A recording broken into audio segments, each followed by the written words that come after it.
ಪ್ರೀತಿಯ ಸ್ಪರ್ಧಾರ್ಥಿ ಮಿತ್ರರೇ, ಇಂದಿನ ತರಗತಿಗೆ ತಮ್ಮೆಲ್ಲರಿಗೂ ಸ್ವಾಗತ. ಸ್ನೇಹಿತರೆ, ನಿಮ್ಗೆ ನೋಡಿರ್ಬೋದು, ಕೆಇಎ ವತಿಯಿಂದ BWSSB ಎಇ ಎಕ್ಸಾಮ್ ಆಗುತ್ತೆ. ಅದು ಹೈದರಾಬಾದ್ ಕರ್ನಾಟಕಕ್ಕೆ ಸಂಬಂಧಪಟ್ಟಂತ ಎಕ್ಸಾಮು. 4ನೇ ತಾರೀಕು 7ನೇ ತಿಂಗಳು 2026ನೇ ಇಸ್ವಿಲಿ. ಸಾಕಷ್ಟು ಜನ ವಿದ್ಯಾರ್ಥಿಗಳು ನನಗೆ ಮೆಸೇಜ್ ಮಾಡಿ, ಸರ್ ಕೀ ಆನ್ಸರ್ಸ್ ನ ಡಿಸ್ಕಸ್ ಮಾಡಿ ಅಂತ ಕೇಳಿದ್ರಿ. ದಯಮಾಡಿ ಕ್ಷಮೆ ಇರಲಿ, ನನ್ನದೇ ಆದಂತಹ ಬ್ಯುಸಿ ವರ್ಕ್ ಇದ್ದಿದ್ರಿಂದ ನಾನು ಇದಕ್ಕೆ ಕೀ ಆನ್ಸರ್ ಅನ್ನ ಡಿಸ್ಕಸ್ ಮಾಡ್ಲಿಕ್ಕೆ ಸಮಯ ಸಾಕಾಗಿರ್ಲಿಲ್ಲ. ಇವತ್ತು ನಾನು ಮಾಡೋಣ ಅಂದ್ಕೊಂಡು ನಿರ್ಧಾರ ಮಾಡಿ PPT ರೆಡಿ ಮಾಡ್ಕೊಂಡಿದ್ದೆ. ಆದ್ರೆ ಈ ಇತಿಹಾಸಕ್ಕೆ ಸಂಬಂಧಿಸಿದ ಪ್ರಶ್ನೆಗಳ ಅಧಿಕೃತ ಕೀ ಉತ್ತರಗಳನ್ನ, ಅಫಿಷಿಯಲ್ ಕೀ ಆನ್ಸರ್ಸ್ ನ ನಮ್ಮ ಕೆಇಎ ವತಿಯಿಂದನೇ ಬಿಡುಗಡೆ ಮಾಡಿದ್ದಾರೆ. ಹಾಗಾಗಿ ಯಾವ ಪ್ರಶ್ನೆಗೆ ಯಾವ ಉತ್ತರವಿರಬಹುದು ಎಂಬುದನ್ನ ಇಂದಿನ ತರಗತಿಯಲ್ಲಿ ನಾವು ಡಿಸ್ಕಸ್ ಮಾಡ್ತಾ ಹೋಗೋಣ. ಸ್ನೇಹಿತರೆ, ಬಹಳ ಮುಖ್ಯವಾಗಿರ್ತಕ್ಕಂಥದ್ದು ಒಂದು ಅನೌನ್ಸ್ಮೆಂಟ್. ಏನು ಅಂದ್ರೆ, ಲಾಸ್ಟ್ ವಿಡಿಯೋದಲ್ಲಿ ಕೂಡ ಹೇಳಿದ್ದೀನಿ, ಆರ್ ಮಂಜುನಾಥ್ ಹಿಸ್ಟ್ರಿ ಗ್ರೂಪ್ ಅಂತಕ್ಕಂಥ ಟೆಲಿಗ್ರಾಮ್ ಚಾನಲ್ ಇದೆ. ಅದರ ಲಿಂಕ್ ಅನ್ನ ನಾನು ಡಿಸ್ಕ್ರಿಪ್ಷನ್ ಬಾಕ್ಸ್ ನಲ್ಲಿ ಹಾಕಿರ್ತೀನಿ. ಸೊ ನೀವು ಆ ಚಾನೆಲ್ ಮುಖಾಂತರ, ಆ ಡಿಸ್ಕ್ರಿಪ್ಷನ್ ಲಿಂಕ್ ಅಲ್ಲಿ ಇರ್ತಕ್ಕಂಥ ಒಂದು ಲಿಂಕ್ ನ ಮುಖಾಂತರ ಈ ಚಾನೆಲ್ ನನ್ನ ಸೇರದೆ ದಿನನಿತ್ಯ ಕ್ವಿಜ್ ಮತ್ತು ಇತಿಹಾಸಕ್ಕೆ ಸಂಬಂಧಪಟ್ಟಂತ ಅಪ್ಡೇಟ್ ಗಳನ್ನ ನಾನು ಮಾಡ್ತಾ ಇರ್ತೀನಿ. ನೋಡಿ, ಈ ಎಕ್ಸಾಮ್ ಅಲ್ಲಿ ಪ್ರಶ್ನೆ ಹೀಗಿತ್ತು. ಈ ಎಕ್ಸಾಮ್ ಹೈದರಾಬಾದ್ ಕರ್ನಾಟಕದಲ್ಲಿ 65ನೇ ಪ್ರಶ್ನೆ.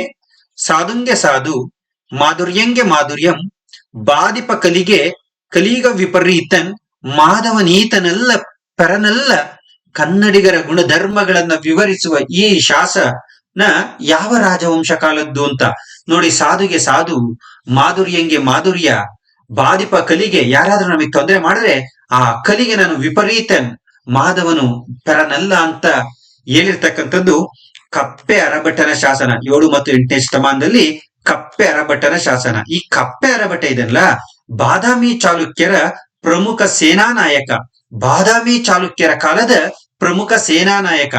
ಅಂದ್ರೆ ಸಾಧುಂಗೆ ಸಾಧು, ಮಾಧುರ್ಯಂಗೆ ಮಾಧುರ್ಯ, ಬಾದಿಪ ಕಲಿಗೆ ಕಲಿಯುಗ ವಿಪರೀತನ್, ಮಾಧವನೀತನ್ ಪೆರನಲ್ಲ.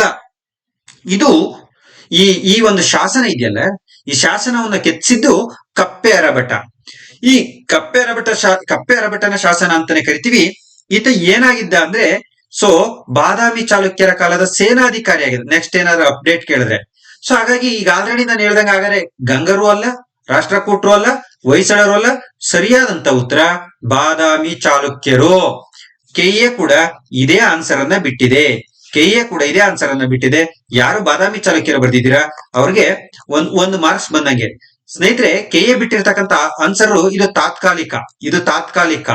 ಏನಾದ್ರೂ ಚೇಂಜಸ್ ಇದ್ರೆ ಮತ್ತೊಮ್ಮೆ ಪರಿಷ್ಕೃತ ಕೀ ಆನ್ಸರ್ ಅನ್ನು ಕೂಡ ಬಿಡ್ತಾರೆ. ಏನಾದ್ರೂ ಇಲ್ಲಿ 1-2 ಮಿಸ್ಟೇಕ್ ಇದ್ರೆ ಗಾಬರಿ ಆಗ್ಬೇಡ್ರಿ, ಬಹುತೇಕ ಎಲ್ಲ ಕರೆಕ್ಟ್ ಆನ್ಸರ್ ಇರ್ತವೆ. 1-2 ಸ್ವಲ್ಪ ವೇರಿಯೇಷನ್ಸ್ ಇರಬಹುದು. ಇದ್ರೆ ನಾನು ಅದನ್ನ ಡಿಸ್ಕಸ್ ಮಾಡ್ತೀನಿ. ಪರಿಷ್ಕೃತ ಕೀ ಆನ್ಸರ್ ಅನ್ನ ಬಿಡ್ತಾರೆ, ಹಾಗಾಗಿ ಟೆನ್ಷನ್ ಮಾಡ್ಕೊಂಬೇಡಿ. ಈಗ ನಿಮ್ಗೆ 65ನೇ ಉತ್ತರ ಬಾದಾಮಿ ಚಾಲುಕ್ಯರು. ಸ್ನೇಹಿತರೆ ನೋಡಿ, ಕೆಳಗಿನವುಗಳನ್ನ ಜೋಡಿಸಿ ಅಂತ ಕೇಳಿದ್ದಾರೆ.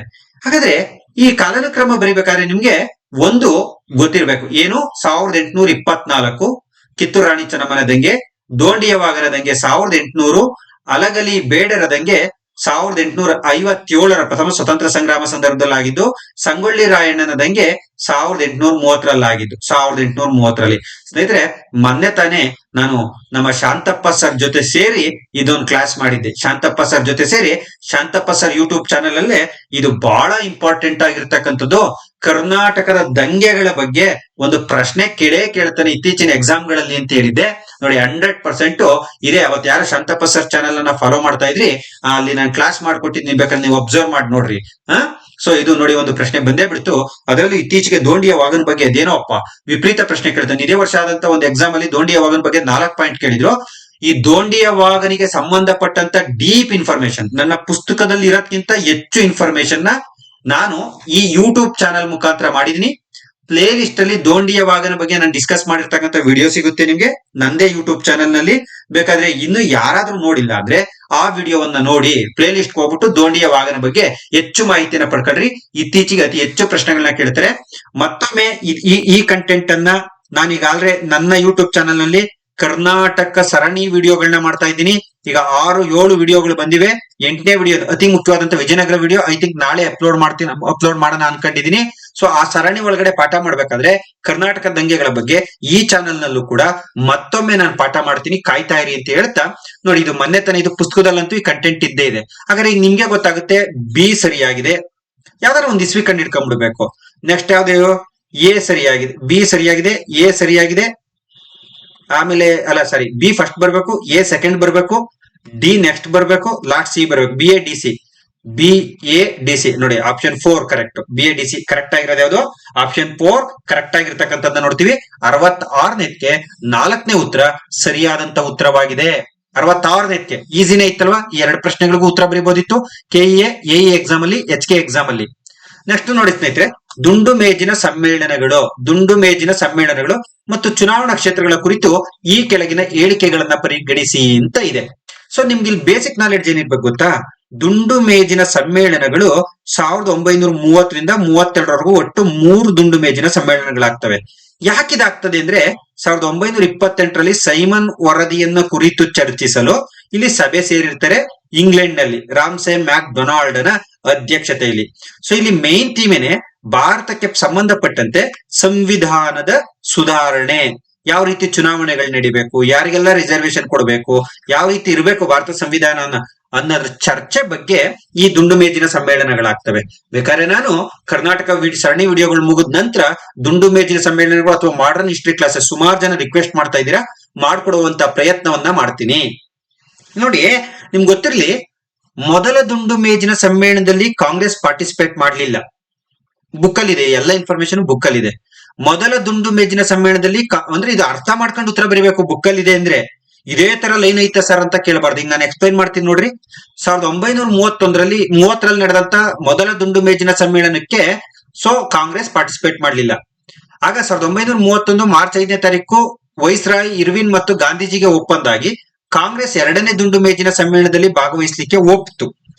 ಬ್ರಿಟಿಷ್ನವ್ರ ಟಾರ್ಗೆಟ್ ಏನಿತ್ತು ಅಂದ್ರೆ, ಹೇಗಾದ್ರೂ ಮಾಡಿ ದುಂಡು ಮೇಜಿನ ಸಮ್ಮೇಳನಗಳಲ್ಲಿ ಮತೀಯ ಧರ್ಮದ ಆಧಾರದ ಮೇಲೆ ಭಾರತದ ಮತಗಟ್ಟೆಗಳನ್ನ ವಿಂಗಡಿಸ್ಬಿಟ್ರೆ ಹೆಂಗ ಅವ್ರು ಕ್ಯಾಸ್ಟ್ ಧರ್ಮ ಅಂತ ಕಿತ್ತಾಡ್ಕೊಂಡಿರ್ತಾರೆ, ನಾವು ಆರಾಮಾಗಿ ರೂಲ್ ಮಾಡ್ಬೋದು ಅನ್ನೋ ಅವ್ರು ಡಿವೈಡ್ ಅಂಡ್ ರೂಲ್ ಪಾಲಿಸಿಗೆ ಏನ್ ಮಾಡಿದ್ರು, ಕಮ್ಯುನಲ್ ಬೇಸಿಸ್ ಮೇಲೆ ಭಾರತವನ್ನ ಚುನಾವಣಾ ಕ್ಷೇತ್ರಗಳನ್ನ ವಿಭಾಗ ಮಾಡ್ಬೇಕು ಅಂತ ನಿರ್ಧಾರ ಮಾಡಿದ್ರು ದುಂಡು ಮೇಜಿನ ಸಮ್ಮೇಳನಗಳಲ್ಲಿ.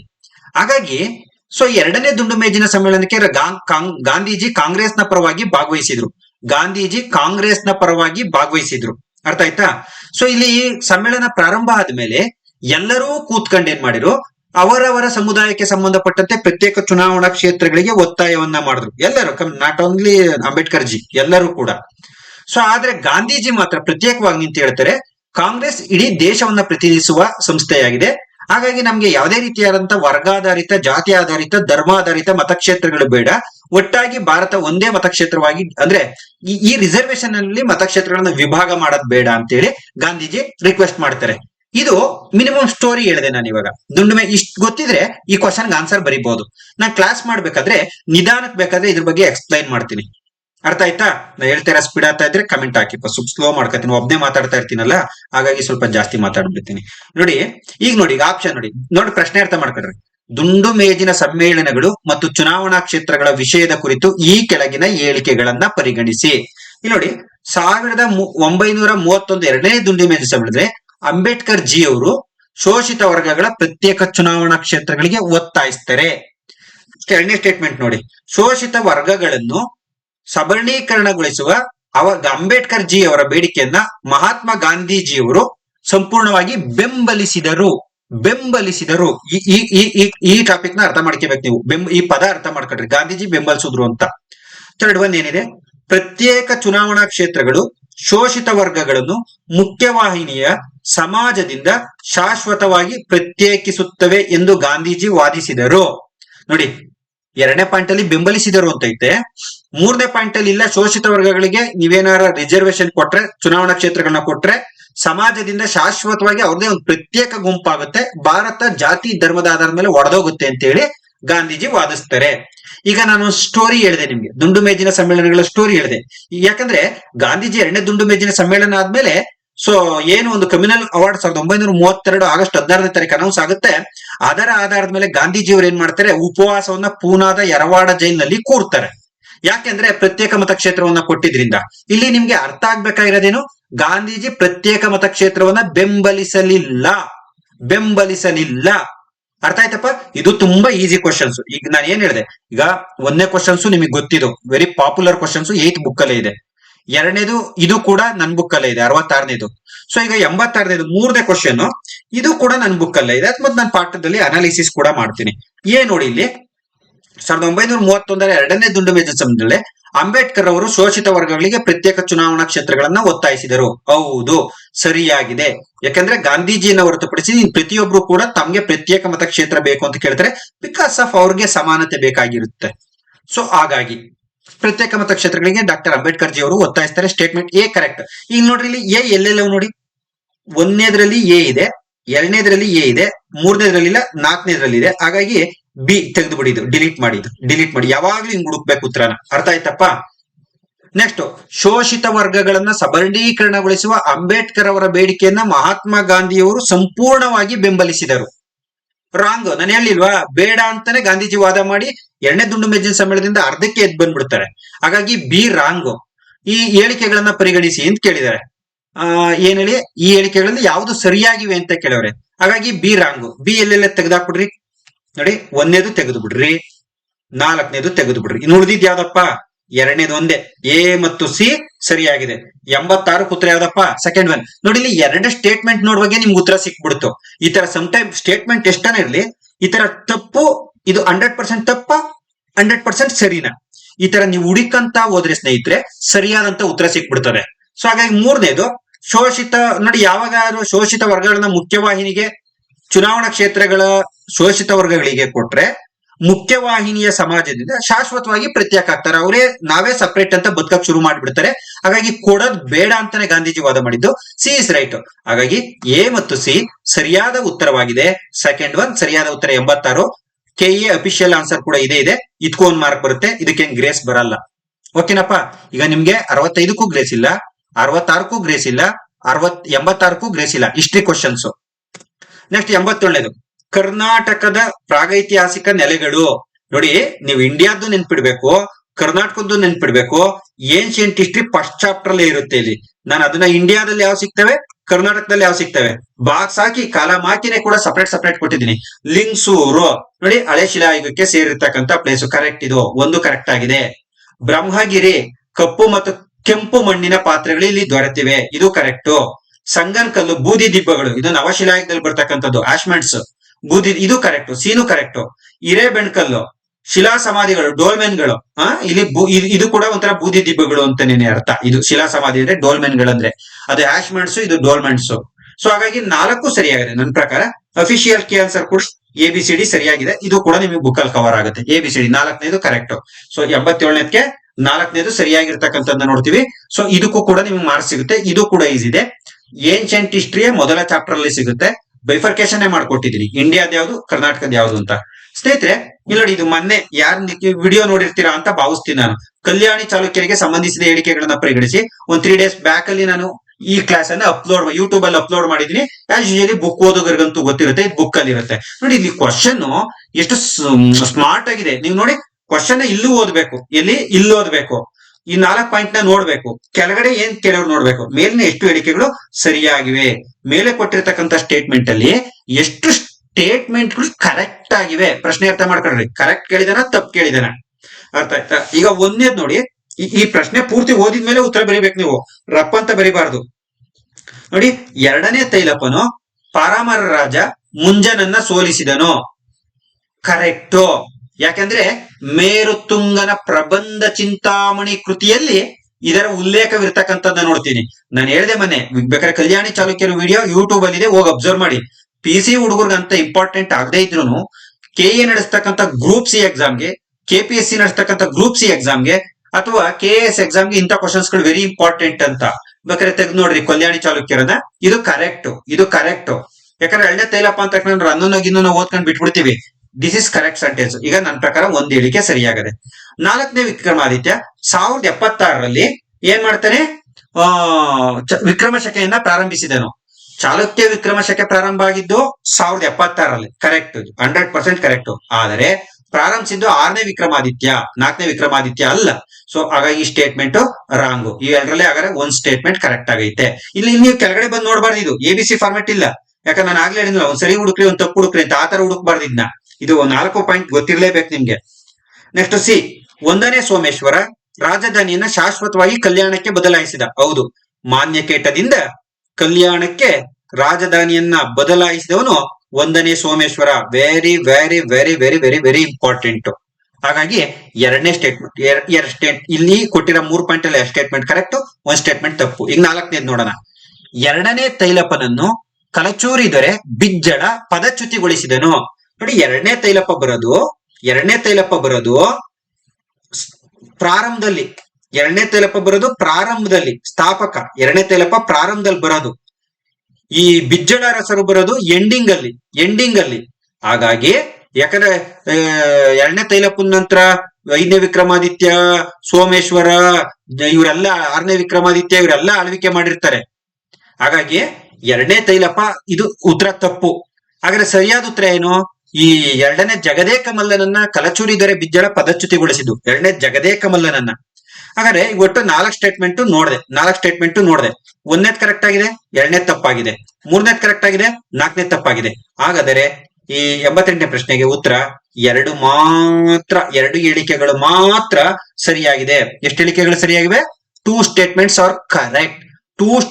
Are correct. ಯಾವುದು? 2ನೇ ತೈಲಪ ಪಾರಾಮರರ ಮುಂಜನನ್ನ ಸೋಲಿಸಿದ. ಡಿ, 2ನೇ ತೈಲಪನನ್ನ ಕಲಚೂರಿ ದೊರೆ ಬಿಜ್ಜಳನನ್ನ ಪದಚ್ಯುತಿಗೊಳಿಸಿದ್ದು ತಪ್ಪು. 1ನೇ ಸೋಮೇಶ್ವರ ರಾಜಧಾನಿಯನ್ನ ಶಾಶ್ವತವಾಗಿ ಕಲ್ಯಾಣಕ್ಕೆ ಬದಲಾಯಿಸಿದ. ಎ ಮತ್ತು ಸಿ ಸರಿಯಾಗಿದೆ. therefore ರೈಟ್ ಆನ್ಸರ್ ಇಸ್ 2 ಮಾತ್ರ. ಇನ್ನೆರಡು ಹೇಳಿಕೆ ತಪ್ಪಾಗಿದೆ. ಇಲ್ಲಿ ಸರಿಯಾಗಿರೋ ಹೇಳಿಕೆ ಕೇಳಿರೋದ್ರಿಂದ ಸೆಕೆಂಡ್ ಒನ್ ಕರೆಕ್ಟ್. ಅರ್ಥ ಆಯ್ತಪ್ಪ ನಿಮ್ಗಿದು? ನೋಡಿ ಈ ತರ. ನೆಕ್ಸ್ಟ್, ಕರ್ನಾಟಕದಲ್ಲಿ ಕಾನೂನು ಭಂಗ ಚಳುವಳಿಗೆ ಸಂಬಂಧಿಸಿದ ಹೇಳಿಕೆಗಳು. ಇಲ್ಲಿ ನೋಡಿ, ಇಲ್ಲಿ 1930 ಏಪ್ರಿಲ್ 13ರಂದು ಮಂಗಳೂರಿನಲ್ಲಿ ಉಪ್ಪಿನ ಸತ್ಯಾಗ್ರಹ ಪ್ರಾರಂಭವಾಯಿತು. ಇದು ಸ್ಟೇಟ್ಮೆಂಟ್ ರಾಂಗ್ ಇದೆ. ಯಾಕೆ ಅಂತ ಆಮೇಲೆ ಹೇಳ್ತೀನಿ. ಸಿದ್ದಾಪುರ ಅಂಕೋಲಗಳಲ್ಲಿ ಕರ ನಿರಾಕರಣಾ ಚಳುವಳಿ ಪ್ರಾರಂಭ ಆಯಿತು. ಕರೆಕ್ಟ್. ಸಿದ್ದಾಪುರ ಅಂಕೋಲದಲ್ಲಿ ಯಾಕಂದ್ರೆ ಈ ಅಂಕೋಲವನ್ನ ಕರ್ನಾಟಕದ ಬಾರ್ಡೋಲಿ ಅಂತಾನೆ ಕರಿತೀವಿ ಕರ ನಿರಾಕರಣಾ ಚಳುವಳಿಗೋಸ್ಕರ. That's why Ankola is correct. ನನ್ನ ಪ್ರಕಾರ ಸೆಕೆಂಡ್ ಸ್ಟೇಟ್ಮೆಂಟ್ ಕರೆಕ್ಟ್. ನೋಡಿ, ನನ್ನ ಪ್ರಕಾರ 1ನೇ ಸ್ಟೇಟ್ಮೆಂಟ್ ರಾಂಗು, 2ನೇ ಸ್ಟೇಟ್ಮೆಂಟ್ ಕರೆಕ್ಟ್. ಸಿ, ಹರಿಜನ ಸೇವಾ ಸಂಘದ ಕರ್ನಾಟಕದ ಅಧ್ಯಕ್ಷರಾಗಿ ಸರ್ದಾರ್ ವೀರಣ್ಣಗೌಡ ಪಾಟೀಲ್. ಇದು ಕೂಡ ಕರೆಕ್ಟ್. 3ನೇ ಸ್ಟೇಟ್ಮೆಂಟ್ ಕೂಡ ಕರೆಕ್ಟ್. ಅಂದ್ರೆ 2 ಹೇಳಿಕೆ ಸರಿಯಾಗಿವೆ. ಪ್ರಶ್ನೆ ಏನ್ ಕೇಳಿದಾನೆ? ಮೇಲಿನ ಹೇಳಿಕೆಗಳಲ್ಲಿ ಯಾವುವು ಸರಿಯಾಗಿವೆ? 89 ಮೇಲಿನ ಹೇಳಿಕೆಗಳಲ್ಲಿ ಯಾವುವು ಸರಿಯಾಗಿವೆ. ಸೊ ಹಾಗಾಗಿ ಎ ಮತ್ತು ಬಿ ಸರಿಯಾಗಿದೆ. ಸೊ ಸರಿಯಾದ ಉತ್ತರ ಎ ಮತ್ತು ಬಿ. ಬಟ್ ಇಲ್ಲಿ ಅಫಿಷಿಯಲ್ ಆನ್ಸರ್ ಏನಾಗಿದೆ? ಎ ಬಿ ಸಿ ಕೊಟ್ಟಿದ್ದಾರೆ. ಕೆಇ ಇಂದ ಕೊಟ್ಟಿರ್ತಕ್ಕಂಥ ಆನ್ಸರ್ ಅಲ್ಲಿ ಎ ಬಿ ಸಿ ಕೊಟ್ಟಿದ್ದಾರೆ. ನಾನು ಹೇಳ್ತಾ ಇರೋ ಆನ್ಸರ್ ಎ ಮತ್ತು ಬಿ. ಯಾಕೆ? ನನ್ನ ಅಂದಾಜಲ್ಲಿ ಯಾಕೆ ಅಂತ ಹೇಳ್ತೀನಿ. ದಟ್ಸ್ ಇದು. ನಾನೇ ತಪ್ಪು ಹೇಳಿದ್ರೆ ಕ್ಷಮೆ ಇರಲಿ, ಸರಿಯಾಗಿರೋದನ್ನ ಅಪ್ಡೇಟ್ ಮಾಡ್ಕೊಳ್ಳೋಣ. ಇಲ್ಲ ಕೆಇ ತಪ್ಪು ಕೊಟ್ಟಿದ್ರೆ ಗ್ರೇಸ್ ಮಾರ್ಕ್ಸ್ ಅಂತೂ ಬರುತ್ತೆ. ನನ್ನ ಪ್ರಕಾರ ಗ್ರೇಸ್ ಬರ್ಬೇಕು. ಇಲ್ಲ ಸಾರಿ, ರಿವೈಸ್ಡ್ ಕೀ ಆನ್ಸರ್ ಅಲ್ಲಿ ಕರೆಕ್ಟ್ ಮಾಡ್ತಾರೆ. ಗ್ರೇಸ್ ಬರಲ್ಲ, ರಿವೈಸ್ಡ್ ಕೀ ಆನ್ಸರ್ ಅಲ್ಲಿ ಕರೆಕ್ಟ್ ಮಾಡ್ತಾರೆ. ರಿವೈಸ್ಡ್ ಕೀ ಆನ್ಸರ್ ಅಲ್ಲಿ ನನ್ನ ಪ್ರಕಾರ ಯಾಕಂದ್ರೆ ಈ 1930 ಏಪ್ರಿಲ್ 13 ಚಳುವಳಿ ಪ್ರಾರಂಭ ಆಗಿದ್ದು ಉಪ್ಪಿನ ಸತ್ಯಾಗ್ರಹ ಅಂಕೋಲಾದಲ್ಲಿ. ಇದನ್ನ ಕರ್ನಾಟಕದ ದಂಡಿ ಅಂತ ಕರಿತೀವಿ. ಸೊ ಅಂಕೋಲಾ ಎಲ್ಲಿ ಬರೋದು? ಡಿಸ್ಟಿಕ್ ಅಂತ ನೋಡಿದ್ರೆ ನನ್ನ ಪ್ರಕಾರ ಇದು ಉತ್ತರ ಕನ್ನಡ ಜಿಲ್ಲೆಯಲ್ಲಿ ಬರೋದು. ರೈಟ್ ಅಪ್ಪ, ಉತ್ತರ ಕನ್ನಡ ಜಿಲ್ಲೆಯಲ್ಲಿ ಬರೋದು. ಹಂಗಾಗಿ ಅಲ್ಲೇನ್ ಕೇಳ್ತಿದ್ದಾರೆ? 1930 ಏಪ್ರಿಲ್ 13ರಂದು ಮಂಗಳೂರಿನಲ್ಲಿ ಉಪ್ಪಿನ ಸತ್ಯಾಗ್ರಹ ಪ್ರಾರಂಭ ಆಯ್ತು ಅಂತ ಕೇಳ್ತಾರೆ. ಏನಾದ್ರೆ ಅಂಕೋಲಾ 1930ರಲ್ಲಿ ಮಂಗಳೂರಲ್ಲಿ ಇತ್ತ? ನನಗ್ ಗೊತ್ತಿಲ್ಲ. ಇದ್ರೆ ಇದಕ್ಕೆ ಯಾರನ್ನ ಸರ್ ನೀವ್ ಹೇಳ್ತಾ ಇರೋದೇ ತಪ್ಪು ಅಂದ್ರೆ ಕ್ಲಾರಿಫಿಕೇಶನ್ ನ ಕಮೆಂಟ್ ಮಾಡಿ. ಅರ್ಥ ಆಯ್ತಾ? ನನ್ ಪ್ರಕಾರ ಅಂಕೋಲಾ ಇರೋದು ಉತ್ತರ ಕನ್ನಡದಲ್ಲಿ. ಅಂದಮೇಲೆ ಅಲ್ಲಿ ಉತ್ತರ ಕನ್ನಡ ಅಂತಾನೂ ಇಲ್ಲ. ಹಾಗಾಗಿ ಉಪ್ಪಿನ ಸತ್ಯಾಗ್ರಹ ಪ್ರಾರಂಭ ಆಗಿದ್ದು ಎಲ್ಲಿ ಅಂದ್ರೆ ಮಂಗಳೂರು ಅಂತ ಕೊಟ್ಟಿದ್ದಾರೆ. ಹಾಗಾಗಿ ಮಂಗಳೂರು ರಾಂಗ್ ತಾನೆ? ಹೌದಲ್ವಪ್ಪ? ರಾಂಗ್ ಅಲ್ವಪ್ಪ? ಸೊ ದಟ್ಸ್ ವೈ ಸರಿಯಾದ ಉತ್ತರ ಯಾವ್ದಾಗ್ಬೇಕು? ಎ ಮತ್ತು ಬಿ ಆಗ್ಬೇಕು. ಅಫಿಷಿಯಲ್ ಆನ್ಸರ್ ಏನ್ ಕೊಟ್ಟಿದ್ರೆ? ಎ ಬಿ ಸಿ ಕೊಟ್ಟಿದ್ದಾರೆ. ಐ ಥಿಂಕ್ ರಿವೈಸ್ಡ್ ಆನ್ಸರ್ ಅಲ್ಲಿ ಕರೆಕ್ಟ್ ಆಗ್ಬೋದು. ಇಲ್ಲ ಅವತ್ತೇನಾರ ಮಂಗಳೂರಲ್ಲಿ ಇತ್ತು ಅಂಕೋಲಾ? ಇದೊಂದು ನನ್ಗೆ ಸಣ್ಣ ಕನ್ಫ್ಯೂಸ್ ಇದೆ. ನಿಮ್ಗೆ ಯಾರನ್ನ ಗೊತ್ತಿದೆ ಕಮೆಂಟ್ ಮಾಡಿ. ಬಟ್ ನನ್ನ ಪ್ರಕಾರ ಎ ಬಿ ಸರಿಯಾಗಿದೆ. ಓಕೆನಾ? ಜಾಸ್ತಿ ಗೊಂದಲ ಬೇಡ. ನನ್ನ ಪ್ರಕಾರ 1ನೇದ್ ಕರೆಕ್ಟ್, ಕೆಇಎ 4ನೇದ್ ಬಿಟ್ಟಿದೆ. ಓಕೆ, ಯಾಕೆ ಅಂತ ಎಕ್ಸ್ಪ್ಲನೇಷನ್ ಕೂಡ ಮಾಡಿದ್ದೀನಿ. ನೆಕ್ಸ್ಟ್, ಜ್ಯೋತಿಬಾ ಫೂಲೆ ಅವರು ಗುಲಾಮಗಿರಿ ಪುಸ್ತಕವನ್ನ ಬರೀತಾರೆ. ಇದು ಯಾವ ದೇಶದಲ್ಲಿ ಗುಲಾಮಗಿರಿಯನ್ನು ಕೊನೆಗೊಳಿಸಲು ಹೋರಾಡಿದ ಕಾರ್ಯಕರ್ತರಿಗೆ ಅರ್ಪಿಸ್ತಾರೆ ಅಂದ್ರೆ, ಸೊ ಈ ಕೃತಿನ ಅವ್ರು ಯಾರಿಗೋಸ್ಕರ ಅರ್ಪಿಸಿದ್ರು ಅಂದ್ರೆ ಅಮೆರಿಕನ್ನರ್ಗೋಸ್ಕರ ಅರ್ಪಿಸ್ತಾರೆ. ಇದು ಬುಕ್ ಅಲ್ಲಿ ಅಪ್ಡೇಟ್ ಮಾಡಿ ನಾವು ನೋಡಿ, ಎಷ್ಟೇ ಡೆಪ್ತ್ ಆಗಿ ಓದಿದೀವಿ ಅಂದ್ರು, ಎಷ್ಟೇ ಡೆಪ್ತ್ ಆಗಿ ಬರ್ದಿದೀವಿ ಅಂದ್ರು ನೋಡಿ, ಇಡೀ ಈಗ ಗುಲಾಮಗಿರಿಯ ಬಗ್ಗೆ ಒಂದಷ್ಟು ನಾಲೆಡ್ಜ್ ಇರ್ಬೇಕಾಗಿತ್ತು. ನೋಡಿ, ಜ್ಯೋತಿ ಬಾಪುಲೆ ಬಗ್ಗೆ ಪ್ರಶ್ನೆ ಏನೆಲ್ಲ ಅಪ್ಡೇಟ್ ಆಗಿದೀವಿ, ಬಟ್ ಗುಲಾಮಗಿರಿ ಕೃತಿ ಬಗ್ಗೆ ಒಂದು ಅಪ್ಡೇಟೆಡ್ ಕ್ವಶನ್ ಕೇಳಿದರೆ, ಸೊ ನೆಕ್ಸ್ಟ್ ಎಡಿಷನ್ ಅಲ್ಲಿ ಇದನ್ನ ಖಂಡಿತ ಅಪ್ಡೇಟ್ ಮಾಡ್ತೀನಿ. ಮತ್ತು ಗುಲಾಮಗಿರಿಗೆ ಕೃತಿಗೆ ಸಂಬಂಧಪಟ್ಟಂತೆ ಶಾರ್ಟ್ಲಿ ಒಂದು ವಿಡಿಯೋ ಕೂಡ ಮಾಡ್ಕೊಡ್ತೀನಿ ನಿಮ್ಗೆ, ಇನ್ನು ಏನೆಲ್ಲ ಇದ್ರ ಬಗ್ಗೆ ಕೇಳಬಹುದು ಅಂತ. ಓಕೆಪಾ, ಫೋರ್ತ್ ಆನ್ಸರ್ ಕರೆಕ್ಟ್ ಆಗಿದೆ.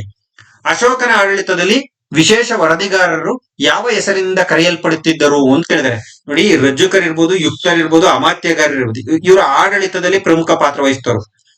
ನೋಡಿ, ರಜ್ಜುಕರು ಕಂದಾಯ ಇಲಾಖೆ, ಯುಕ್ತರು ಕೂಡ ಕಂದಾಯ ಮತ್ತು ಸೈನ್ಯ ನಿರ್ವಹಣೆ ಮಾಡ್ತಾ ಇದ್ರು, ಅಮಾತ್ಯರು ಕೂಡ ಪ್ರಧಾನ ಮಂತ್ರಿ. ಹೆಂಗಂದ್ರೆ ಇವರು ವರದಿಗಾರ, ರಿಪೋರ್ಟರ್ ಅಲ್ಲ. ನೋಡಿ, ರಜ್ಜುಕರಾಗ್ಲಿ, ಯುಕ್ತರಾಗ್ಲಿ, ಅಮಾತ್ಯರಾಗ್ಲಿ ಇವರು ಅಡ್ಮಿನಿಸ್ಟ್ರೇಷನ್ ಸೆಕ್ಷನ್ ಅಲ್ಲಿ ಬಂದವರು, ಕಂದಾಯ ಕಲೆಕ್ಟ್ ಮಾಡೋದು, ನ್ಯಾಯ ತೀರ್ಮಾನ ಮಾಡೋದು, ಸೈನಿಕರು, ಪ್ರಧಾನ ಮಂತ್ರಿಗಳು ಈ ಸೆಕ್ಷನ್ ಅಲ್ಲಿ ಬಂದವರು.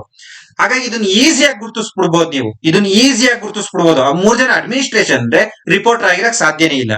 ಹಾಗಾಗಿ ಈ ಕಾಲದ ರಿಪೋರ್ಟ್ ಅನ್ನ ನಾವು ಪತಿವೇದಕರು ಅಂತ ಕರಿತೀವಿ. ನಾನೀಗಾಗಲೇ ಹೇಳಿದೆ, ಇತ್ತೀಚೆಗೆ ಅಡ್ಮಿನಿಸ್ಟ್ರೇಷನ್, ಲಿಟ್ರೇಚರ್ ಮತ್ತು ಆರ್ಕಿಟೆಕ್ಚರ್ ಮತ್ತು ಪೇಂಟಿಂಗು ಈ ಕಡೆ ಹೆಚ್ಚು ಪ್ರಶ್ನೆಗಳನ್ನ ಕೇಳ್ತಾ ಇದ್ದಾರೆ ಅಂತ, ಸೊ ದಟ್ಸ್ ವೈ ಸರಿಯಾದಂತ ಉತ್ತರ 3, 91ಕ್ಕೆ 3.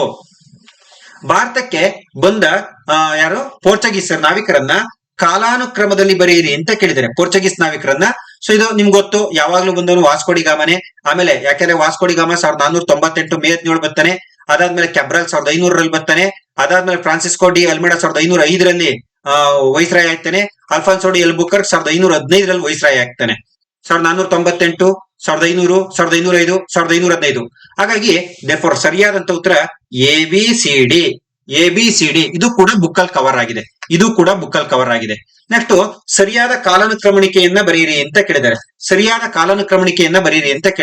ಚಾಲುಕ್ಯ ವಿಕ್ರಮ ಶಕೆ 1076ರಲ್ಲಿ ಶಾಲಿವಾಹನ ಶಕೆ ನಿಮ್ಗೆಲ್ಲ ಗೊತ್ತಿರ್ಬೋದು, ಶಾಲಿವಾಹನ ಶಕೆ 78. ಗುಪ್ತ ಶಕೆ ನಿಮ್ಗೆಲ್ಲ ಗೊತ್ತಿರ್ಬೋದು, 321ನೇ ಚಂದ್ರಗುಪ್ತ ಸ್ಟಾರ್ಟ್ ಮಾಡಿದ್ದು. ಹರ್ಷವರ್ಧನ್ ಸ್ಟಾರ್ಟ್ ಮಾಡಿದಂತ ಹರ್ಷ ಶಕೆ.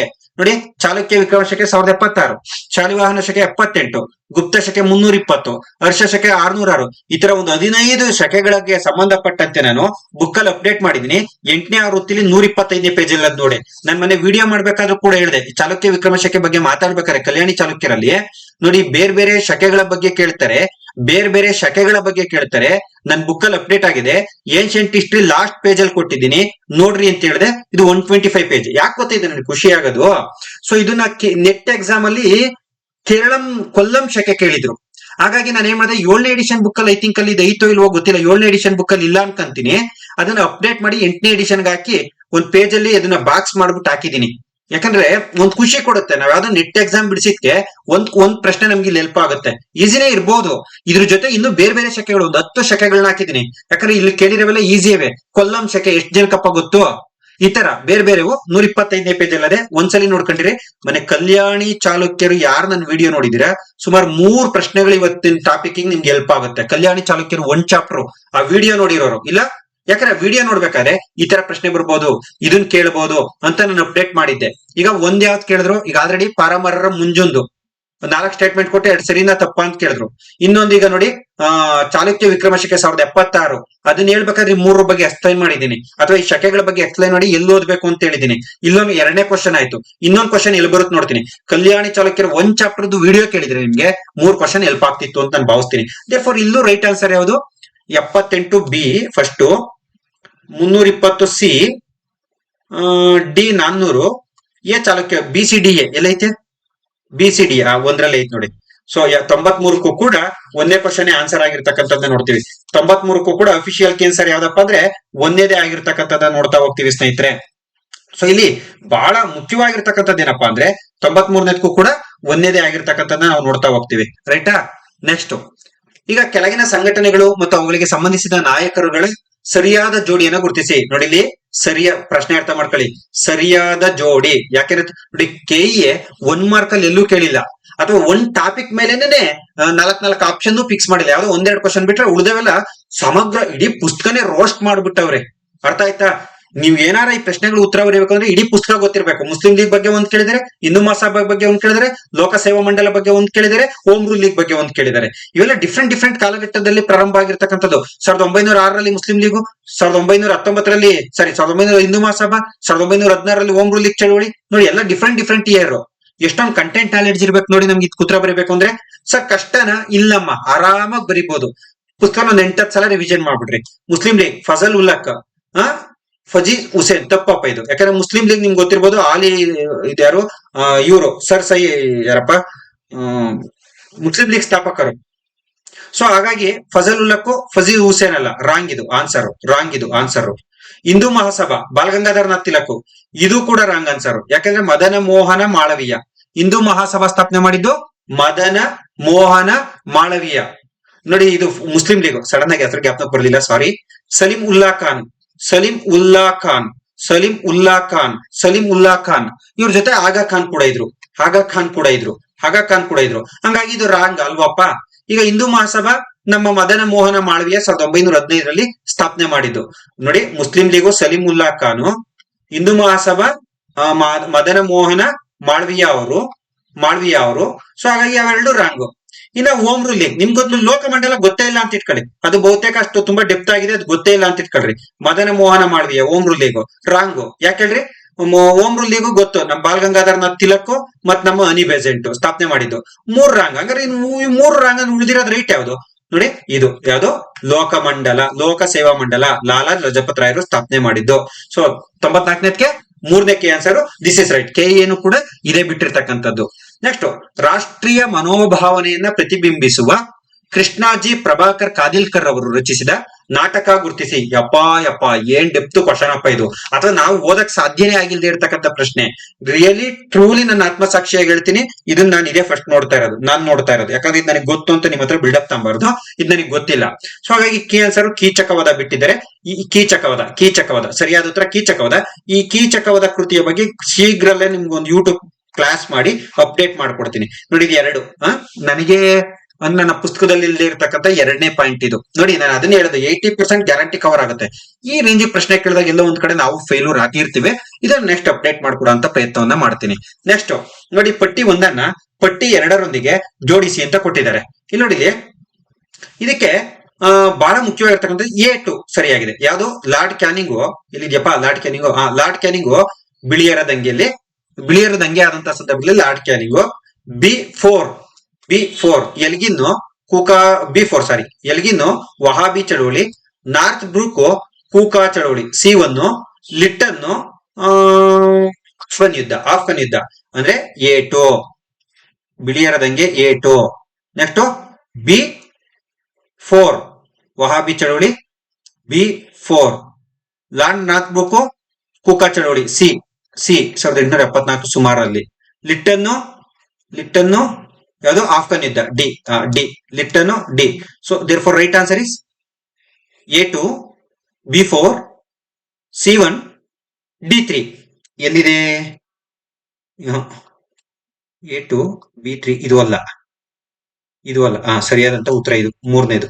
ನೋಡಿ ಇಲ್ಲಿದೆ A2 B4 C1 D3. ಇದನ್ನು ಕೂಡ ಕೆ ಏನವರು ಅಫಿಷಿಯಲ್ ಆಗಿದ್ನೇ ಕೆ ಆನ್ಸರ್ ಬಿಟ್ಟಿದ್ದಾರೆ. ಓಕೆನಾ? A2 B4 C1 D3. Next ನೋಡಿ, ಗಾಂಧಾರ ಕಲೆಗೆ ಸಂಬಂಧಿಸಿದಂತ ಹೇಳಿಕೆ ಯಾವ್ದು ಸರಿಯಾಗಿಲ್ಲ ಅಣ್ಣ, ಅರ್ಥ ಮಾಡ್ಕೊಳ್ರಿ. ಆಗಿಂದ ಯಾವ್ದು ಸರಿಯಾಗದೆ ಎಂದೆ. ಈಗ ಯಾವ್ದು ಸರಿಯಾಗಿಲ್ಲ, ಯಾಕಂದ್ರೆ ಸರಿಯಾಗಿ ಅಷ್ಟೇ ನೋಡ್ಬಿಟ್ರೆ ಕನಿಷ್ಕನ ಶ್ರೇಷ್ಠ ಕೊಡುಗೆ ಅಂತ ಬರೆದು ಬಿಡ್ತೀರಾ. ನೋಡಿ ನಿಮ್ಗೆ ಇದು ಈಸಿ, ಯಾಕಂದ್ರೆ ಬೇಸಿಕ್ ಓದ್ಕೊಂಡಿರ್ತೀರಪ್ಪ. ಇದು ತುಂಬಾ ಈಸಿನಪ್ಪ. ಇದು ಕೂಡ ಬುಕ್ಕಲ್ಲಿ ಕವರ್ ಆಗಿದೆ. ಯಾಕಂದ್ರೆ ನಿಮ್ಗೆ ಏನ್ ಅರ್ಥ ಆಗುತ್ತೆ ಗೊತ್ತಾ? ಗಾಂಧಾರ ಕಲೆ ಅಂದ್ರೆ ಕನಿಷ್ಕ ಕಲೆ ಅಂದ್ರೆ ಗಾಂಧಾರ, ಹೌದಲ್ವಾ? ಒಂದು ಕರೆಕ್ಟ್ ಆಗೈತೆ, ಹಂಗಾಗಿ ಅವ್ನು ರಾಂಗ್ ಸ್ಟೇಟ್ಮೆಂಟ್ ಕೇಳಿರೋದು. 2ನೇ ನಿಮ್ಗೆ ಗೊತ್ತು, ಅಶೋಕ ಹೀನಯಾನಕ್ಕಾದ್ರೆ ಕನಿಷ್ಕ ಮಹಾಯಾನ ಪಂಥವನ್ನ ಪೋಷಿಸ್ತವನು. ದೇರ್ಫೋರ್ ರೈಟ್, ಗಾಂಧಾರ ಕಲೆ ಕೂಡ ಮಹಾಯಾನ ಪಂಥದ ಕೇಂದ್ರವೇ. ಹಾಗಾಗಿ ಸೆಕೆಂಡ್ 1 ಕರೆಕ್ಟ್. ಇಲ್ಲಿ ನೋಡಿ, ಥರ್ಡ್ 1 ಇದು ಶಿಲ್ಪಕಲೆಗೆ ಕೆತ್ತನೆಗೆ ಕೆಂಪು ಶಿಲೆ. ಇಲ್ಲೇ ರಾಂಗ್ ಆಗಿರೋದು. ಯಾಕಂದ್ರೆ ಇಲ್ಲಿ ಏನಪ್ಪಾ ಅಂದ್ರೆ ಒಂದು ನೀಲಿ ಕಲ್ಲನ್ನು ಕೂಡ ಬಳಸ್ತಾ ಇದ್ರು, ಕೆಂಪು ಕಲ್ಲಲ್ಲ. ಸೊ ಹಾಗಾಗಿ ಮಾರ್ಬಲ್ಸ್, ವೈಟ್ ಮಾರ್ಬಲ್ಸ್, ನೀಲಿ ಈ ತರ ಬಳಸ್ತಾ ಇದ್ದಿದ್ದು. ಸೊ ಹಾಗಾಗಿ 3ನೇದೇ ರಾಂಗು. 3ನೇ ಸ್ಟೇಟ್ಮೆಂಟ್ ರಾಂಗು. ಬಟ್ ಇಲ್ಲಿ ನೋಡೋ ಅವಶ್ಯಕತೆ ಇಲ್ಲ. ಬುದ್ಧನನ್ನ ನೋಡಿ, ಗಾಂಧಾರ ಕಲೆಯ ವಿಶೇಷಣನೇ ಬುದ್ಧನನ್ನ ಮೂರ್ತಿ ಪೂಜೆಯಲ್ಲಿ ಪೂಜಿಸಿದ್ದು. It is also very easiest question. So therefore right answer is third one ಅಂದ್ರೆ ಈ ಹೇಳಿಕೆಗೆ ಸಂಬಂಧಿಸಿಲ್ಲ. ಅಂದ್ರೆ ಉಳಿದ ಮೂರೇನ್ ಹೇಳ್ರಿ, ಗಾಂಧಾರ ಕಲೆ ಕನಿಷ್ಕನ ಕೊಡುಗೆ ರೈಟು, ಮಹಾಯಾನ ಪಂಥ ಅವ್ರ ಕೊಡುಗೆ ಇದು ರೈಟು, ಬುದ್ಧನ ಮೂರ್ತಿ ಪೂಜೆ ರೂಪಿಸಿದ್ದೆ ಗಾಂಧಾರ ಕಲೆಯವರು, ಅಂದ್ರೆ ಆ ಮೂರ್ತಿ ಪೂಜೆ ಪ್ರಾರಂಭ ಮಾಡಿದ್ದು ಗಾಂಧಾರ ಕಲೆಯಲ್ಲೇ. ಹಾಗಾಗಿ ಬುದ್ಧನ ಮೂರ್ತಿ ರೂಪದಲ್ಲಿ ಪೂಜಿಸಕ್ಕೆ ಶುರು ಮಾಡಿದ್ರು. ನಿಮ್ಗೆ ಗೊತ್ತು, ಈನಯಾನ ಪಂಥದವರು ಬುದ್ಧನ ಚಿಹ್ನೆಗಳನ್ನ ಪೂಜೆ ಮಾಡ್ತಾ ಇದ್ರು, ಬುದ್ಧನ ಪೂಜೆ ಮಾಡ್ತಾ ಇರಲಿಲ್ಲ. ಮಹಾಯಾನ ಪಂಥದವರು ಬುದ್ಧನನ್ನ ಮೂರ್ತಿ ರೂಪದಲ್ಲಿ ಪೂಜಿಸಿದ್ರು. ಮಹಾಯಾನ ಪಂಥ ಗಾಂಧಾರ ಕಲೆಗೆ ಸಂಬಂಧಪಟ್ಟಿದೆ, ಗಾಂಧಾರ ಕಲೆ ಕನಿಷ್ಕನ ಕೊಡುಗೆ ಆಗಿದೆ. Therefore 1, 2, 4 right, but 3 is wrong. ಕೆಂಪು ಶಿಲೆ ಅಲ್ಲ, ಅವ್ರು ವೈಟ್ ಮಾರ್ಬಲ್ಸ್ ನೀಲಿ ಮಾರ್ಬಲ್ಸ್ ನ ಬಳಸ್ತಾ ಇದ್ರು. Therefore third one wrong, third one wrong. It is also very easiest question. ಇದು ಕೂಡ ಬುಕ್ ಅಲ್ಲಿ ಕವರ್ ಆಗಿದೆ. ಕೆಳಗಿನ ಔರಂಗಜೇಬನ ಕಾಲಕ್ಕೆ ಸಂಬಂಧಿಸಿಲ್ಲದ ಕೃತಿಗಳು ಯಾವುವು ಅಂತ ನಿಮ್ಗೆ ಇಲ್ಲಿ ಒಂದು ಗೊತ್ತಿರಲಿ. ಅಲಂಗಿರ್ನಾಮ ಔರಂಗಜೇಬನ್ಗೆ ಸಂಬಂಧಿಸಿದೆ. ಮಂತಾಗಿಬ್ ಉಲ್ ತವಾರಿಕ್ ಅಕ್ಬರನ್ ಕಾಲದಲ್ಲಿ ಜಿಯಾವುದ್ದೀನ್ ಬದೌನಿ ಬರೆದಿರೋದು ಅಕ್ಬರನ್ ಕಾಲಕ್ಕೆ ಸೇರಿದೆ. ಇವೆರಡಂತೂ ಈಸಿಯಾಗಿ ಗುರುತಿಸಬಹುದಪ್ಪ, ಇವೆರಡನ್ನ ಈಸಿಯಾಗಿ ಗುರುತಿಸಬಹುದಪ್ಪ ನಿಮ್ಗೆ. ಬಹಳ ಜನಕ್ಕೆ ಇವೆರಡು ವೆರಿ ಪಾಪ್ಯುಲರ್ ಕೃತಿ. ಔರಂಗಜೇಬ್ ಓದೋನು ಅಲಂಗಿರ್ನಾಮ ಓದೇ ಇರ್ತಾನೆ, ಮಂತಾಕುಬುಲ್ ತವಾರಿಕ್ ಕೃತಿನೂ ಕೂಡ ಅಕ್ಬರನ್ ಕಾಲದಲ್ಲಿ ಓದೇ ಇರ್ತಾನೆ. ಇವೆಲ್ಲ ನನ್ನ ಪುಸ್ತಕದಲ್ಲೇ ಇವೆ, ಹೌದಲ್ವಪ್ಪ? ಹಾಗಾಗಿ ಇಲ್ಲಿ ಏನ್ ಕೇಳಿದ್ದೇನೆ ಪ್ರಶ್ನೆ, ಸಂಬಂಧಿಸಿಲ್ಲ ಅಂತ ಕೇಳಿದ್ದೇನೆ. ಈಗ ಬಿ ಯಾವುದು, ಬಿ ಅಲ್ಲದೆ ನೋಡಿ, ಇಲ್ಲದೆ ಬಿ ಅಂತೂ ಉತ್ತರ ಆಗಿಲ್ಲ, ಯಾಕಂದ್ರೆ ಬಿ ಒಂದ್ ಸಂಬಂಧ ಇದೆ. ಹಾಗಾಗಿ ಇದು ಯಾವುದು, ಮೂರನೇ ಆಪ್ಷನ್ ಉತ್ತರ ಆಗಿಲ್ಲ, ಹೌದಲ್ವಾ? ಮಂತಾಕಿಬುಲ್ ತವಾರಿಕ್ ಸಂಬಂಧಿಸಿಲ್ಲ. ಡಿ ಯಾವ್ದಾವ್ದ್ರಾಗದೆ? ಹಾಗಾದ್ರೆ ಡಿ, ಎ ಮತ್ತು ಸಿ ಒಳಗಡೆ ಡಿ ಇಲ್ಲ, ಇದನ್ನು ಡಿಲೀಟ್ ಮಾಡ್ಬಿಡ್ರಿ. ಹಂಗಾದ್ರೆ ಇದನ್ನು ಡಿಲೀಟ್ ಮಾಡ್ರಿ. ಹಾಗಾದ್ರೆ ನೋಡಿ, ಈ ತರ ಮಾಡಿದಾಗ 50-50 ಅವಕಾಶಗಳು ಬರ್ತವೆ ನಮ್ಗೆ, 50-50 ಅವಕಾಶಗಳು ಬರ್ತವೆ.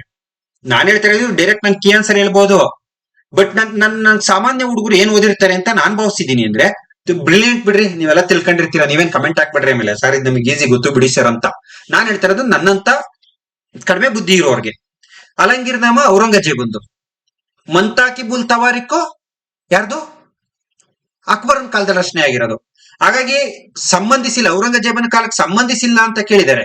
ಸೊ ಹಾಗಾಗಿ ನಮ್ಗೆ ಔರಂಗಜೇಬನ ಕಾಲಕ್ಕೆ ಸಂಬಂಧಿಸದೇ ಇರೋದು ಯಾವುದು ಅಂದ್ರೆ ಎ ಮತ್ತು ಡಿ, ಎ ಮತ್ತು ಡಿ, ಎ ಮತ್ತು ಡಿ, ಎ ಮತ್ತು ಡಿ. ಅರ್ಥ ಆಯ್ತಾ? ಯಾಕಂದ್ರೆ ಇಲ್ಲಿ ಬಿ ಇದು ಔರಂಗಜೇಬನ ಕಾಲಕ್ಕೆ ಸಂಬಂಧಿಸಿದೆ. ಔರಂಗಜೇಬನ ಕಾಲಕ್ಕೆ ಸಂಬಂಧಿಸಿಲ್ಲದ ಕೃತಿಯಿಂದಾಗ ಮುಂತಾಕಿಬುಲ್ ತವಾರಿಕ್ ನಮ್ಗೆ ಉತ್ತರದಲ್ಲಿ ಬರ್ಬೇಕು, ಇಲ್ಲಿ ಇಲ್ಲ. ಹಾಗಾಗಿ 4 ಕರೆಕ್ಟ್ ಆಗಿರ್ಬೇಕು, ಇಲ್ಲ 1 ಕರೆಕ್ಟ್ ಆಗಿರೋ. 50-50 ನಾನು ಹೇಳ್ತಾ ಇರೋದು. ಅಟ್ಲೀಸ್ಟ್ ಈ ತರ ಒಂದು ಕೆಲವು ಕ್ವಶನ್ ಬರೀಬಹುದು. ಎ ಮತ್ತು ಡಿ ಅಂದ್ರೆ 1ನೇ ಆಪ್ಷನ್ ಕರೆಕ್ಟ್ ಆಗಿದೆ. 99ಕ್ಕೆ 1ನೇ ಆಪ್ಷನ್ ಕರೆಕ್ಟ್ ಆಗಿದೆ. ಕೆಳಗಿನ ಜೈನ ತೀರ್ಥಂಕರರನ್ನ ಕಾಲಾನುಕ್ರಮದಲ್ಲಿ ಬರೆಯಿರಿ ಅಂತ ಕೇಳಿದರೆ, ಕೆಳಗಿನ ಜೈನ ತೀರ್ಥಂಕರರನ್ನ ಕಾಲಾನುಕ್ರಮದಲ್ಲಿ ಬರೀರಿ ಅಂತ ಕೇಳಿದರೆ, ಇಲ್ಲಿ ಋಷಭನಾಥ ಅಥವಾ ಆದಿನಾಥ ಮೊದಲನೇ ತೀರ್ಥಂಕರ, ನೆಕ್ಸ್ಟ್ ಶಾಂತಿನಾಥ 16ನೇ ತೀರ್ಥಂಕರ, ನೆಕ್ಸ್ಟ್ ಮಲ್ಲಿನಾಥ 19ನೇ ತೀರ್ಥಂಕರ, ನೇಮಿನಾಥ 21ನೇ ತೀರ್ಥಂಕರ, ಋಷಭನಾಥ 1ನೇ ತೀರ್ಥಂಕರ, ಶಾಂತಿನಾಥ 16ನೇ ತೀರ್ಥಂಕರ, ಮಲ್ಲಿನಾಥ 19ನೇ ತೀರ್ಥಂಕರ, ನೇಮಿನಾಥ 21ನೇ ತೀರ್ಥಂಕರ. ಇಲ್ಲೇನ್ ಕೇಳಿದ್ರೆ ಕಾಲಾನುಕ್ರಮ ನೋಡಿ. ನಾನು 24 ತೀರ್ಥಂಕರಗಳ ಪಟ್ಟಿಯನ್ನೇ ಕೊಟ್ಟಿದ್ದೀನಿ. ಒಂದ್ಸಲ ಕಣ್ಣಾಡಿಸ್ಕೊಬೇಕು ನೀವು ಬುಕ್ ಅಲ್ಲಿ. ಇಲ್ಲಿ ಹಾಗಾದ್ರೆ ಏನು ಉತ್ತರ ಬರಬೇಕು? A B C D. So therefore right answer is A B C D. Therefore right answer is A B C D. ನೋಡಿ, ಇಷ್ಟು ಕ್ವಶನ್ಸ್ ಯಾವ ಎಕ್ಸಾಮ್ ಅಲ್ಲಿ ಕೇಳಿದರೆ, BWSSB ಕೆ ಎಕ್ಸಾಮು, ಎ ಎಕ್ಸಾಮ್ ಅಲ್ಲಿ ಕೇಳಿದರೆ. ನೋಡಿ, ಒಂದು ಏನ್ಷಿಯಂಟ್ ಹಿಸ್ಟ್ರಿ, ಇಲ್ಲಿ ಹಂಗೆ ಒಂಚೂರು ಗುರ್ತಾಕಬಿಡೋಣ ಯಾವ ಎಷ್ಟು ಟೋಟಲ್ ಕ್ವಶನ್ಸ್ ಬಂದಿವೆ ಅಂತ. ಎಲ್ಲೋಯ್ತಪ್ಪ ಪೆನ್ನು? ಒಂದು ಏನ್ಷಿಯಂಟ್ ಹಿಸ್ಟ್ರಿಗೆ ಒಂದು ಬಂದಿದೆ, ಇದು ಸಾರಿ ಏನ್ಷಿಯಂಟ್ ಹಿಸ್ಟ್ರಿ ಒಂದು, ಕರ್ನಾಟಕ ಹಿಸ್ಟ್ರಿ, ಇದು ಕರ್ನಾಟಕ ಹಿಸ್ಟ್ರಿಗೆ ಸಂಬಂಧಪಟ್ಟಂಗೆ ಒಂದು, ಮಾಡರ್ನ್ ಹಿಸ್ಟ್ರಿ ಒಂದು, ಇದು ಕರ್ನಾಟಕ ಹಿಸ್ಟ್ರಿ 2ನೇದು, ಇದು ಕಲ್ಯಾಣಿ ಚಾಲುಕ್ಯರು, ಇದು ಕರ್ನಾಟಕ ಹಿಸ್ಟ್ರಿ 3ನೇದು, ಇದು ಕರ್ನಾಟಕದಲ್ಲಿ ಕಾನೂನು ಭಂಗ 4 ಕರ್ನಾಟಕ ಹಿಸ್ಟ್ರಿ, ಜ್ಯೋತಿ ಬಾಪುಲೆ ಮಿಡವಲ್ ಹಿಸ್ಟ್ರಿ ಅಲ್ಲ ಮಾಡರ್ನ್ ಹಿಸ್ಟ್ರಿ 1, 2, ಅಶೋಕನ ಆಡಳಿತ ಏನ್ಷಿಯಂಟ್ ಹಿಸ್ಟ್ರಿ 2, ಭಾರತಕ್ಕೆ ಪೋರ್ಚುಗೀಸರು ಮಾಡರ್ನ್ ಹಿಸ್ಟ್ರಿ 3. ಸರಿಯಾದ ಕಾಲಕ್ರಮಣಿಕೆ ಇದು ಏನ್ಷಿಯಂಟ್ ಕರ್ನಾಟಕ 2ಕ್ಕೂ ಕವರ್ ಆಗುತ್ತೆ, ಬಟ್ ಇದನ್ನ ಏನ್ಷಿಯಂಟ್ಗೆ ಹಾಕಿಬಿಡೋಣ 3. ನೆಕ್ಸ್ಟ್ ಮುಸ್ಲಿಂ ಮಿಡವಲ್ ಹಿಸ್ಟ್ರಿ 1, ಇದು ಮಾಡರ್ನ್ಗೂ ಸೇರಿಬಿಡುತ್ತೆ, ಮಿಡವಲ್ಗೂ ಸೇರುತ್ತೆ, ಮಾಡರ್ನ್ಗೂ ಸೇರುತ್ತೆ, ಮಾಡರ್ನ್ಗೆ ಹಾಕ್ಬಿಡೋಣ. ಸರಿ ಮಿಡವಲ್ ಸೇರಲ್ಲ, I am very sorry modern history ಇದು. ನೆಕ್ಸ್ಟ್ ರಾಷ್ಟ್ರೀಯ, ಇದು ಮಾಡರ್ನ್ ಹಿಸ್ಟ್ರಿ 5, ಇದು ಮಾಡರ್ನ್ ಹಿಸ್ಟ್ರಿ 6, ಗಾಂಧಾರ ಕಲೆ ಏನ್ಷಿಯಂಟ್ ಹಿಸ್ಟ್ರಿ, ಇದು ಮಿಡವಲ್ ಹಿಸ್ಟ್ರಿ 1, ಇದು ಏನ್ಷಿಯಂಟ್ ಹಿಸ್ಟ್ರಿ. ಸೊ ನೋಡಿ ಸ್ನೇಹಿತರೆ, ನಿಮ್ಗೆ ಒಂದು ಲೆಕ್ಕ ಕೊಡ್ತಾ ಇದ್ದೀನಿ ಸುಮ್ನೆ, ಏನಪ್ಪಾ ಅಂದ್ರೆ ಏನ್ಷಿಯಂಟ್ ಹಿಸ್ಟ್ರಿಗೆ ಸಂಬಂಧಪಟ್ಟಂಗೆ 5 ಪ್ರಶ್ನೆಗಳನ್ನ ಕೇಳಿದರೆ, ಕರ್ನಾಟಕ ಹಿಸ್ಟ್ರಿಗೆ ಸಂಬಂಧಪಟ್ಟಂಗೆ 4 ಪ್ರಶ್ನೆಗಳನ್ನ ಕೇಳಿದರೆ. ಮಾಡರ್ನ್ ಹಿಸ್ಟ್ರಿಗೆ ಸಂಬಂಧಪಟ್ಟಂತೆ 6 ಪ್ರಶ್ನೆಗಳನ್ನ ಕೇಳಿದರೆ. ಮಿಡವಲ್ ಹಿಸ್ಟ್ರಿಗೆ ಸಂಬಂಧಪಟ್ಟಂತೆ 1 ಪ್ರಶ್ನೆಯನ್ನ ಕೇಳಿದ್ದಾರೆ. 1 ಪ್ರಶ್ನೆಯನ್ನ. ಅಲ್ಗ 5, 4, 9, 6, 4, 10, 15 ಒಟ್ಟು ಇತಿಹಾಸದಲ್ಲಿ 16 ಪ್ರಶ್ನೆಗಳು ನನ್ ಕಣ್ಣಿಗೆ ಕಂಡು. ಇನ್ನು ಎಕ್ಸ್ಟ್ರಾ ಇದ್ರೂ ಇರ್ಬೋದು, ಗೊತ್ತಿಲ್ಲ. ನಾನು ಯಾವಾಗ್ಲೂ ಹೇಳ್ತೀನಿ, ಇತ್ತೀಚಿನ ಎಕ್ಸಾಮ್ ಗಳಲ್ಲಿ 15 to 20 ಮಾರ್ಕ್ಸ್ ಗ್ಯಾರಂಟಿ ಕೇಳ್ತಾರೆ. 15 to 20 ಮಾರ್ಕ್ಸ್ ಗ್ಯಾರಂಟಿ ಕೇಳ್ತಾರೆ. ಆದ್ರೆ ಈಗ ನೀವು ತಿಳ್ಕೋಬಹುದು ಯಾವ್ದಾವ್ದಕ್ಕೆ ಎಷ್ಟೆಷ್ಟು ಇಂಪಾರ್ಟೆನ್ಸ್ ಕೊಟ್ಟಿದ್ದಾರೆ ಅಂತ. ಬಟ್ ಎಲ್ಲಾ ಪಾರ್ಟ್ ಓದ್ಬೇಕು ಅನ್ನೋದು ಅನಿವಾರ್ಯ. ನಿಮ್ಗೆ ಗೊತ್ತಾಯ್ತಲ್ವಾ? ನೋಡಿ, ಈಸಿ ಕ್ವಶನ್ ಯಾವ್ದು, ಟಫ್ ಕ್ವಶನ್ ಯಾವ್ದು, ಹಂಗೆ ನೋಡ್ತಾ ಬರೋಣ. ಇನ್ನೊಂದ್ಸಲಿ ಬೇಕಾದ್ರೆ ರೀಕಾಲ್ ಮಾಡ್ತೀನಿ. ನೋಡಿ, ಒಂದೇದು ಇದು ಈಸಿ, ಯಾರು ಬೇಕಾದ್ರೂ ಬರಿಬಹುದು. ಸೊ ನೋಡಿ, 1 ಈಸಿ. ನೆಕ್ಸ್ಟ್ 2ನೇದು ಇದು ಕೂಡ ಈಸಿ. ಈಸಿ ದಟ್ ಮೀನ್ಸ್ ನೀವು ಓದಿರ್ಬೇಕು, ಬುಕ್ ಅಲ್ಲದೆ ಅಂತ. 3ನೇದು ಇದು ಈಸಿ, ಬುಕ್ ಅಲ್ಲದೆ. 4ನೇದು ಇದು ಬುಕ್ ಅಲ್ಲದೆ, ಈಸಿ. 5ನೇದು 2ನೇ ತೈಲಪ್ಪ, ಇದು ಬುಕ್ ಅಲ್ಲದೆ, ಮನೆ ಕ್ಲಾಸ್ ಕೂಡ ಮಾಡಿದೀನಿ, ಇದು ಈಸಿ. 6ನೇದು ಕರ್ನಾಟಕ ಕಾನೂನು ಭಂಗ, ಇದು ಈಸಿ. ನನ್ನ ಪ್ರಕಾರ ಇಲ್ಲಿ ಆನ್ಸರ್ ಚೇಂಜ್ ಆಗ್ಬೋದು ಅನ್ಕೊಂಡಿದೀನಿ. ನಾನೇ ಏನಾರ ತಪ್ಪು ತಿಳ್ಕೊಂಡಿದ್ರೆ ನಂಗೆ ಒಂದು ಕಮೆಂಟ್ ಮಾಡ್ರಿ. ನೆಕ್ಸ್ಟ್ ಇದು ಅಲ್ಲಿಗೆ ಈಸಿ ಆಯ್ತಲ್ವಾ? 1 ಸೆಕೆಂಡ್. 1, 2, 3, 4, 5, 6 ಈಸಿ. 7ನೇದು ಇದು ಸ್ವಲ್ಪ ಬಹಳ ಜನ ಓದಿರ್ತೀರಾ, ಈಸಿನೇ. ಇದು ಬುಕ್ ಅಲ್ಲಿ ಇಲ್ಲ ಅಂದ್ರೂ ಓದಿರ್ತೀರಾ, ಈಸಿನೇ. ಇದೊಂದು ಈಸಿ. ಅಶೋಕನ ಆಡಳಿತದಲ್ಲಿ ಇದು ಈಸಿ. ಇದು ಈಸಿ. 9ನೇದು ಇದು ಈಸಿ, ಬುಕ್ ಅಲ್ಲಿ ಐತೆ. ಸರಿ, ನೀವು ಈಸಿ ಅಂತೀರ ಅಂದ್ರೆ ಬುಕ್ ಅಲ್ಲಿ ಐತಮ್ಮ, ಹಂಗಾಗಿ ಈಸಿ ಅಂತೀನಿ. ನೀವು ಓದಿಲ್ಲ ಅಂದ್ರೆ ನಾನೇನ್ ಮಾಡಕ್ಕಾಗುತ್ತೆ? ಇದು ಈಸಿ. ಯಾಕಂದ್ರೆ 3 ಗೊತ್ತಿದ್ರೆ ಆ 3 ತಪ್ಪಂದ್ಮೇಲೆ ಇದೇ ಕರೆಕ್ಟ್ ಆಗೈತಿ ಅಂತ. ಇದು ಗೊತ್ತಿಲ್ಲ ಬಿಡಿ. ಇದು ಯಾಕಂದ್ರೆ ಬಹಳ ಜನ ಓದಿರಲ್ಲ. ಈ ಓದಿರೋರ್ಗೆ ಈಸಿ ಇರುತ್ತೆ. ಈಗ ಗೊತ್ತ ನಾನೇ ಓದಿಲ್ಲ, ನಾನೇ ಹೇಳ್ತೀನಿ, ವಿದ್ಯಾರ್ಥಿಗಳ ಪರವಾಗಿ ನಾನೇ ಹೇಳ್ತೀನಿ, ಇದು ನನಗೆ ಗೊತ್ತಿರಲಿಲ್ಲ. ಯಾಕಂದ್ರೆ ಈಗ ವಿಡಿಯೋ ಮುಂದೆ ಕೂತ್ಕೊಂಡು ನನಗೆ ಗೊತ್ತಿತ್ತು ಅಂತ ಕಿಚಕವದೆ ಕೇಳಿದ್ದೆ, ಬಟ್ ಅದ್ರ ಬಗ್ಗೆ ಅಷ್ಟೊಂದು ಕಾನ್ಸಂಟ್ರೇಟ್ ಮಾಡಿರ್ಲಿಲ್ಲ. That's why I am very sorry. 1. Next ಇದು ಈಸಿ, ಯಾಕಂದ್ರೆ ವೈಸ್ರಾಯ್ ಗವರ್ನರ್ ಜನರಲ್ ಗಳ ಬಗ್ಗೆ ಬರ್ತಿದೀವಿ. ನೆಕ್ಸ್ಟ್ ಗಾಂಧಾರ ಕಲೆದು ಈಸಿ. ಸೊ ಇಲ್ಲಿ ನೋಡಿ, ಇದು ಕೂಡ ಈಸಿ. ಯಾಕಂದ್ರೆ ನಾನು ಹೇಳಿದೆ ಅಕ್ಬರ್ದು ಯಾವ್ದು, ಔರಂಗಜೇಬ್ ಯಾವ್ದು ಅಂತ. So that's why. ನೆಕ್ಸ್ಟ್ ಇದು ಈಸಿ ಅಣ್ಣ. 16 ಪ್ರಶ್ನೆಯಲ್ಲಿ ನಾನು ಹೇಳಿದ್ ನೀವು ಅರ್ಥ ಮಾಡ್ಕೊಳ್ಳಿ. ಓದಿಲ್ದಿದ್ರೆ 16 ಪ್ರಶ್ನೆಯಲ್ಲಿ, ಆಮೇಲೆ ನಾನು ಬೈಕಬೇಡ್ರಿ. 16 ಪ್ರಶ್ನೆಯಲ್ಲಿ 15ಕ್ಕೆ ಆರಾಮಾಗಿ ಉತ್ತರ ಬರೀಬಹುದು. ಇದಕ್ಕಿಂತ ಸಕ್ಸಸ್ ಇನ್ನೇನ ಬೇಕು? ಮಂಜುನಾಥ್ ಕಡೆಯಿಂದ, ಸ್ಪರ್ಧಾ ಇತಿಹಾಸ ಪುಸ್ತಕದ ಕಡೆಯಿಂದ ಬೇಡಣ್ಣ. ಇನ್ನೂ 2 ಬಿಟ್ಟು ಬಿಡೋಣ. ಏನೋ ಅಕಸ್ಮಾತ್ ಏನ್ ಸರ್ ನಿಮ್ಗೆ ಈಸಿ ಇರ್ಬೋದು, ಇದು ನಮಗೆ ಕಷ್ಟ ಅಂತ. 14, 13 ಅಂತೂ ಬರುತ್ತಲ್ಲಣ್ಣ. 8 ಅಂದ್ರೆ 50% ಆಯ್ತಣ್ಣ. 8 ಅಂದ್ರೆ 50, 12 ಅಂದ್ರೆ 75% ಆಯ್ತಣ್ಣ. 13 ಅಂದ್ರೆ ಒಂದ್ 78, 80% ಆಯ್ತಣ್ಣ. ಅಪಾಯಿಂಟ್ ಆಗಕ್ಕೆ ಇದಕ್ಕಿಂತ ಬೇಕೇನಣ್ಣ? ಅಲ್ವರಾ? ಅಪಾಯಿಂಟ್ ಎಷ್ಟು ಈಸಿ ನೋಡಿ. ಇದಕ್ಕಿಂತ ಬೇಕಾ ಅಪಾಯಿಂಟ್ ಆಗಕ್ಕೆ? This is my opinion. ನನ್ನ ಎಲ್ಲ ವಿಡಿಯೋಗಳಿಗೂ ನಿರಂತರ ಬೆಂಬಲ ನೀಡಿದಂತ ಪ್ರೀತಿಯ ವಿದ್ಯಾರ್ಥಿಗಳಿಗೆ ಧನ್ಯವಾದಗಳನ್ನ ಅರ್ಥ. ಈಗ ಮುಂದಿನ ವಿಡಿಯೋದೊಂದಿಗೆ ಮತ್ತೆ ಸಿಗ್ತೀನಿ. ಥ್ಯಾಂಕ್ ಯು ವೆರಿ ಮಚ್ ಎಲ್ಲರಿಗೂ.